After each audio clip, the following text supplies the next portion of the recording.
So today, I'm hoping we can talk about successful aging. That starts the minute we're born. So we've given this talk a couple of times, and people are like, "Oh, aging, I'm not interested." Trust me, you will be. So, one of the main parts about successful aging is finding your meaning to what successful is. Is everyone familiar with SMART goals? So SMART goals are those goals that are actually specific and measurable and attainable. That's a really big one. Relevant and time-based. One of the main things that we tend to make mistakes on is attainable. I want to lose 10 pounds by Saturday. Okay, well, it's Thursday. That probably won't happen. Um, but what you need to do is look at who you are now, where you are, what your life circumstances are. And one of the biggest frustrators of any project is not met expectations. So just make sure your expectations are appropriate. Maintain health at the center of your goals. So in your physical, mental, and spiritual well-being, better to look at healthy than maybe skinny or, getting a degree at in 10 minutes. Make sure that they're specific and they're healthy goals. Next slide, please. The meaning of healthy. So what does it actually mean? And it's just defined as a state of being free of illness or injury. For us, it's as we get older, and I look at myself, I look at my mother, as we all go through our different stages. As a nurse, we learn the different stages. It's very different living them. But ability to move freely, free of pain, ability to function, and that's mostly a mental one. Have we ever walked into a room and wonder, why did I come in here?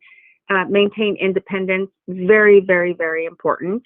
Thought processes remain intact, and everybody needs to look at them personally. What are your thoughts and your goals for your healthy aging? One of the things that you learn as a nurse and as you go through life are what are the factors of health that you can manage. So age, that happens. Lifestyle, yes, we can manage that. Genetics, that belongs to us. You're welcome to my children. Eating habits, we can change. Exercise, yes, we can change. Our life habits. Mental health, some portions of that you can change. Your spirituality, and we are born either male or female. So even though there are some abilities to change that, the hormonal and factors that cause a lot of different issues when you do. Factors within our control we just talked about. Diet, exercise, stress relief is a really big one, and our life habits. So next slide. I think we already talked about factors within our control. So the next slide, let's discuss lifestyle. So when we look at our health, we can look at the things that we do that either improve our health or make our health worse. Do you smoke? Do you drink regularly? Do you exercise? Do you meditate? That's one that I get asked a lot, and I have a fight of ideas, like my mind constantly goes. So meditation, although very healthy for me, is also not easy. Are your sleep patterns regular? How does your lifestyle change as you age? And is this within our control?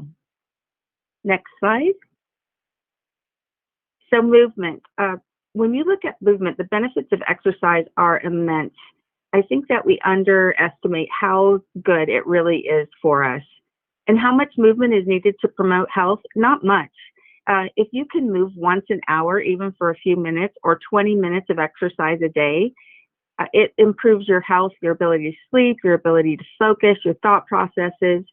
How does it improve your mental health? It improves your blood flow, your serotonin, your dopamine receptors are open more, which is what creates that feeling of well-being.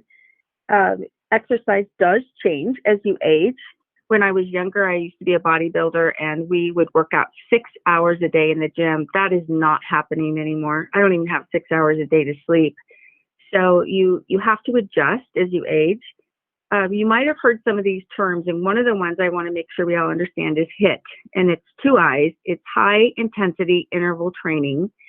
Very, very good for adults. It's a cardio, and it can also be strength. And what it is it creates intervals of a higher intensity with intervals of rest. And they can either be active rest or real rest. And it allows you to exercise for less time, like HIIT exercises are anywhere from 20 to 40 minutes, and it gives you the benefits of 2 to 3 hours of full exercise. So there's my plus for the 6 hours not being in the gym. Next slide. Again, the benefits of exercise, weight control, it helps you reduce your risk of heart disease. It does manage blood sugars and insulin levels. We talked about the improvement of mood with like the dopamine receptors and serotonin. It does improve your thinking and clarity. As you age, it helps strengthen your bones and definitely your muscles, thus reducing your risk for falls. It improves your sleep and it improves your sexual health. Next slide. So I get a lot of questions, especially in the gym. Robin and I are asked, well, how do you start? You can start with everyday activities. Just find a way to move more. Take the stairs, park a little further away, wash your own car. It can be hard when you're on your own, so incorporate friends and family. And right now with the age of COVID, we are doing a lot of Zoom or a lot of just accountability partners. Did you walk today? Did you get 20 minutes in? Did you stand up once every hour? And then my daughters and I, we do a lot of competitions, which actually make it fun.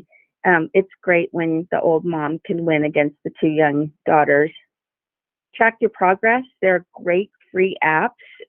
There's several that you can just put in and you can track your exercise, you can track your diet, you can change your macros in your nutrition, and macros are simply your protein, your fats, and your carbohydrate. But whatever you do, make it fun and look for activities that fit your lifestyle so that you will continue. Next slide, please. And make it a goal to move. So I know we wanted to talk today, and Mary asked if we could just do some simple exercises. I'm so sorry that my video is gone.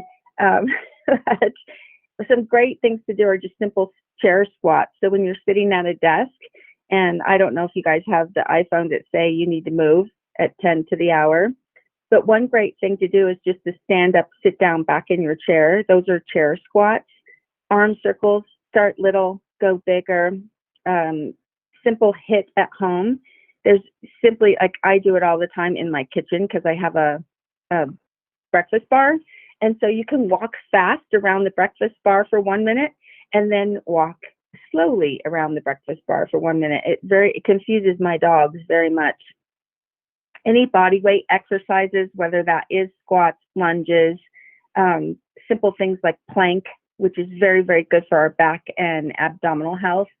And there are many seated stretches that you can do, especially important if you work at a computer all day, because we tend to be very tense and our shoulders go all the way up to our ears. And one way to do that is to simply sit back, pull your shoulders way, way down, try to wrap them around your thighs so that you're actually pulling those neck muscles down and move your head side to side.